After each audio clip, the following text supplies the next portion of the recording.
Allah subhanahu wa ta'ala says in the Quran, Ya ayyuhalladhina amanu wattaqullaha wa dharu ma baqiya min ar-riba in kuntum mu'minin. Oh, you who believe, be conscious of God and leave what remains from this usury. If you truly believe in God, leave what remains from this usury if you truly believe in God. And then Allah subhanahu wa ta'ala says, وَإِن لَمْ تَفْعَلُوا, and if you don't do it, فَأَذَنُوا بِحَرْبٍ مِّنَ اللَّهِ وَرَسُولِهِ, then be warned of a war from God and His Messenger. Be warned.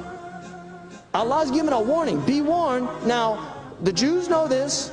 The Christians know this. It wasn't until 1832 that the Catholic Church started permitting this stuff. They knew it. It's in their books. It's in the Torah. They know. Aristotle said it's the most unnatural form of wealth acquisition. Even the philosophers condemn it. You don't have to be a prophet to know the dangers and the inherent evils of this system. But wallahi, thumma wallahi, if you want to understand this situation, this is just one skirmish in a war that God has declared on a system that is unjust, that deprives people of their wealth, deprives people of their businesses, deprives people of their homes. With usury, everything foul comes to be. And that's why Muslims, they read these hadiths about the usury and they wonder, what's going on? Now look what's going on. Look where it leads. Look at the kind of suffering that this situation causes. But Allah says in Quran, يَمْحَقُ اللَّهُ الرِّبَى وَيُرْبِي الصَّدَقَاتِ. God will make usury vanish. He makes it vanish. The muhaq is the moon when it disappears. It just disappears. People say, where'd it go? $1 trillion just disappeared from the market. It just disappeared. That's what they say. It just disappeared. Where did it go? Allah made it disappear. That's what Allah says in the Quran. He will make it disappear. And that's exactly what happened.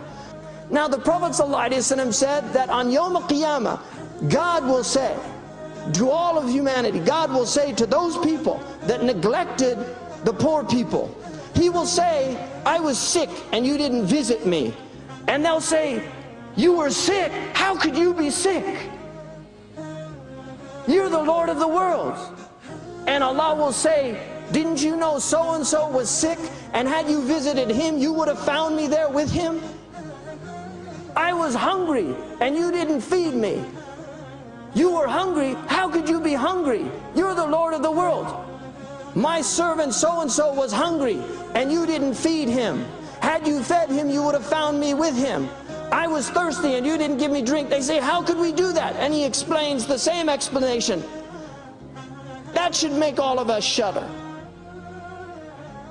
Because we have a duty and an obligation to those less fortunate. They're a tribulation. Allah has tried them with poverty, but He has tried us with wealth. Isn't it so funny how we all walk around, never even thinking of the days under the ground, the drive and ambition taking over our lives, for this world, for the fame, for the power, do we